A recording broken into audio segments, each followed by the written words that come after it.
যে যা বন্যা ভাঙবে, যা বন্যায় ক্ষতিগ্রস্ত হবে, সব তৃণমূলের লোক দেবে, পুরো তৃণমূলের লোককে খাতির করো, আর বাকি যারা আছে তাদের কিছু দরকার নেই।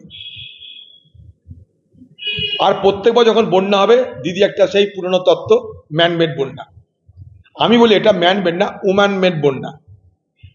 কারণ একটাই, জল ধারণের ক্ষমতা সব নদীতে কমে গেছে, সেই জল ধারণের ক্ষমতা বাড়ানোর চেষ্টা করা হয় না। চাতক পাখি যেমন বর্ষার জলের জন্য অপেক্ষা করে থাকে, তৃণমূল দলের ঠিকাদাররা সেরকম এই বন্যা আর ভাঙনের জন্য অপেক্ষা করে থাকে।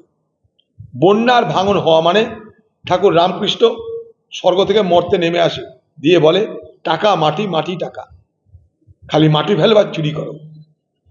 তাই বাংলা জুড়ে বন্যাকে সামনে রেখে, ভাঙনকে সামনে রেখে সর্বত্র চুরি বাটপারি করার নতুন দিগন্ত দিদিভাই খুলে দিয়েছে। প্রতি বছর আপনি বলেন ম্যানমেড, 14 বছর না 15 বছর কতদিন আছেন জানেন না, আপনি গুনে নেবেন, প্রত্যেক বছরে আপনি বলেছেন ম্যানমেড বন্যা। যদি ম্যানমেডই হয় তাহলে আপনি কিসের জন্য আছেন? আমি বলবো এটা ম্যানমেড না, আপনি আপনার ব্যর্থতা ঢাকার জন্য এটা এই যুক্তির অবতারণা করেন। উল্টে আমি বলতে চাই এটা ওম্যান মেড বন্যা।